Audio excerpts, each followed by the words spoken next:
Saudos irmãos na gloriosa paz de Cristo Jesus. Hoje estaremos lendo Atos no capítulo 9. A conversão de Saulo. Enquanto isso, Saulo ainda respirava ameaças de morte contra os discípulos do Senhor.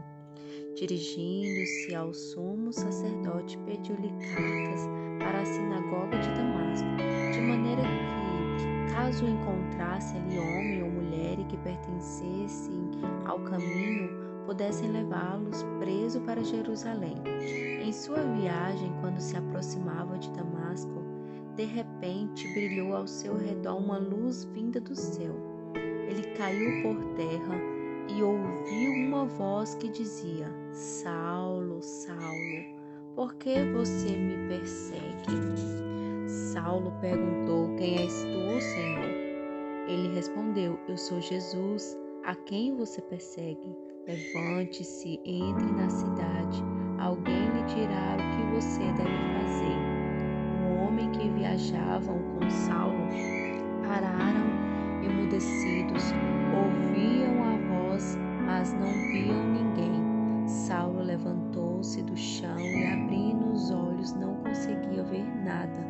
E os homens o levaram pela mão até Damasco. Por 3 dias ele esteve cego, não comeu nem bebeu. Em Damasco havia um discípulo chamado Ananias. O Senhor chamou numa visão Ananias. Eis-me aqui, Senhor, respondeu ele. O Senhor lhe disse: Vá à casa de Judas, na rua chamada Direita, e pergunte por um homem de Tarso, chamado Saulo. Ele está orando. Numa visão viu um homem chamado Ananias chegar e impor-lhe a mão para que voltasse a ver. Respondeu Ananias: Senhor, tenho ouvido muitas coisas a respeito deste homem e de todo o mal que ele tem feito aos seus santos em Jerusalém. Ele chegou aqui com a autorização dos chefes dos sacerdotes para prender todos os que invocam o teu nome.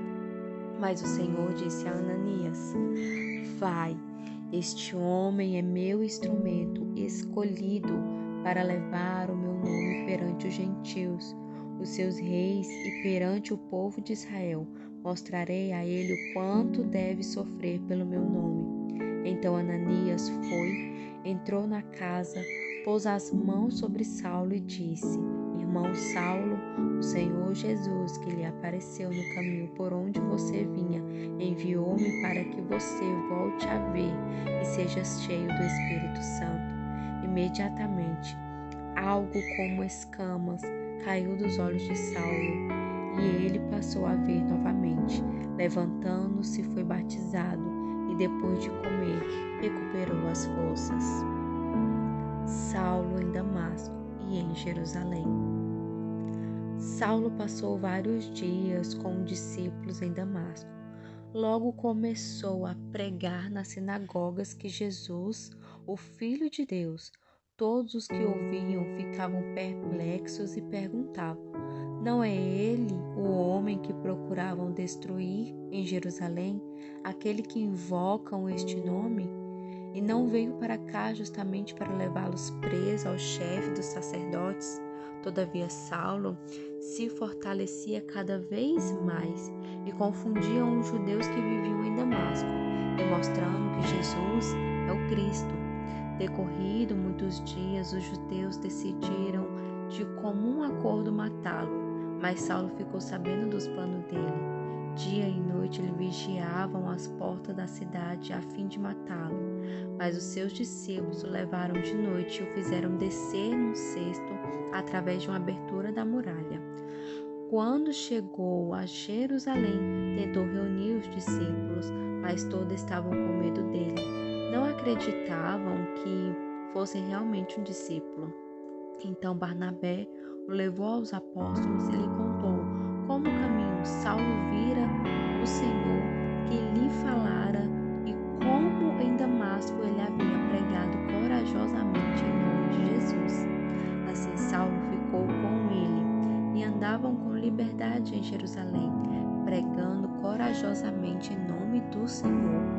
Falava discutia com os judeus de fala grega, mas este também os tentavam matá-lo. Sabendo disso, os irmãos o levaram para Caçareia e o enviaram a Tarso. A igreja passava por um período de paz em toda a Judéia, Galiléia e Samaria. Ela se edificava e, encorajada pelo Espírito Santo, crescia em número, vivendo do temor do Senhor. Enéas e Dorcas. Viajando por toda parte, Pedro foi visitar os santos que viviam em Lida.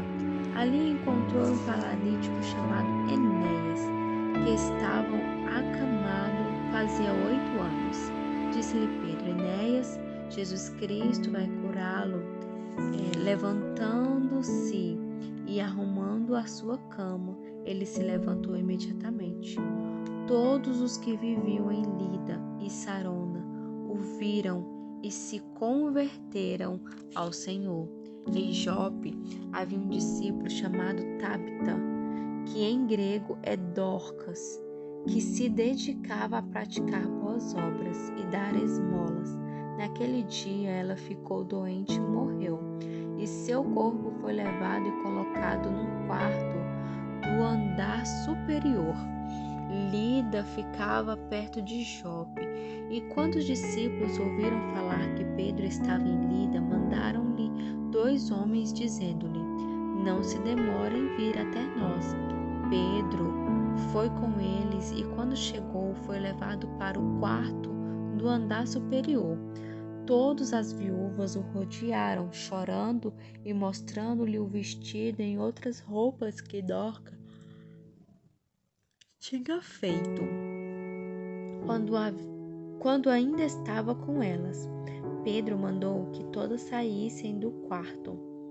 Depois ajoelhou-se e orou, voltando-se para a mulher morta, e disse: Tabita, levante-se. Ela abriu os olhos e, vendo Pedro, sentou-se. Tomando a mão pela mão, ajudou-o a pôr-se em pé. Então, chamando os santos e as viúvas, apresentou-se viva. Este fato se tornou conhecido em toda a cidade de Jope, e muitos creram no Senhor. Pedro ficou em Jope durante algum tempo com um curtidor de couro chamado Simão.